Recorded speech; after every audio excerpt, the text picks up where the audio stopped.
So, I have been collecting Japanese manga for more than 2 years now, and there are more than 500 manga in my collection. I got my manga from all kinds of sources like Animate, Mercari, Yahoo Auction, or even physically from Japan. In this video, I'm gonna share everything I know about Japanese manga, whether you're planning to start your own manga collection, or you're visiting Japan for manga shopping, this video is for you. These are the tips that I wish somebody had told me when I started collecting manga. There are 4 main categories of manga: Kodomo, Shonen, Shoujo, and Seinen or Josei. Kodomo manga is for young children like Doraemon, Pokemon, and Astro Boy. Shonen, you already know what it is. It is aimed towards young guys, and there are a lot of action, adventure, and fantasy manga in this category. For example, One Piece, Haikyuu, Demon Slayer, Jujutsu Kaisen, and many more. This is the most popular category of manga. And then Shoujo is for young females. It consists mainly of the romance and school life genres, and the story is usually told from a female's perspective. Seinen or Josei is for young adults, a more mature population.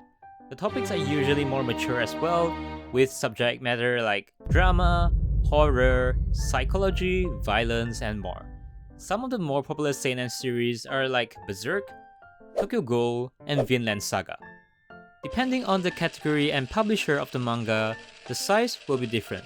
For example, seinen manga is slightly larger than shonen manga. The exact size depends on the publisher, like the manga from Kodansha will be slightly smaller compared to those of Jump. If it's a for-sale manga from Hobonsha, it will be pretty big, but it's much thinner.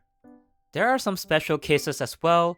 If a series is popular enough, a complete edition will be released for collectors, and they're usually much bigger and higher quality compared to the original manga.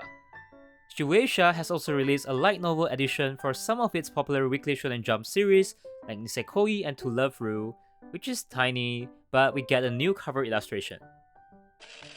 If you didn't know already, Japanese manga is read from right to left, and the text is written vertically. Unlike English manga, Japanese manga has this strip of paper around the cover called obi. It also comes with a dust jacket, and sometimes you may find some new illustrations on the inner cover, which I find pretty cute. It is very rare for Japanese manga to be published in hardcover format, unlike in English. I only have one hardcover manga in my collection, and it's the Domestic Girlfriend derivative work. Some examples of English hardcover manga are Berserk, Fullmetal Alchemist, and JoJo, but they are so expensive. So this is something I was curious about when I started collecting manga. Do all manga come in plastic wraps? Well, from my observation, only manga from Kodansha comes with shrink wrap, like this. It might be bad for the environment, but it really protects the manga from water and scratches. For other publishers, if the manga volume is a special edition and it includes a booklet or something else, it will be shrink wrapped. However, if you buy the books physically from Japan, most likely they will be shrink wrapped by the stores to prevent people from reading it without purchasing. But it's not completely sealed. If you're ordering online instead, it will not come with any plastic wraps. Usually, if it's originally colored in the magazine, the publisher can include colored pages at the beginning of the manga volume. Sometimes, if a series is popular enough, a fully colored version will be released to be added into the fans' collection. This is a minor detail for you guys out there that are still learning Japanese. Usually for manga targeting younger audiences like shonen and below, furigana will be used when there is kanji. It's basically like a notation that helps you to pronounce the kanji. This was very helpful for me when I started learning Japanese using manga. However, in seinen manga targeting more mature audiences, furigana will only be used when there is an uncommon kanji or for people's names like Ruby. I'm actually thinking of making a video in the future on how I learned Japanese using manga. If you're interested in this topic, feel free to comment down below. Well, I do think this information is really important for manga collectors like me. The first print of any manga is always the most valuable because they are limited. You can see the prices hike up as much as tenfold on secondhand websites like Mercari when you can no longer find the first print in bookstores. So here's a tip on how to identify the first print manga.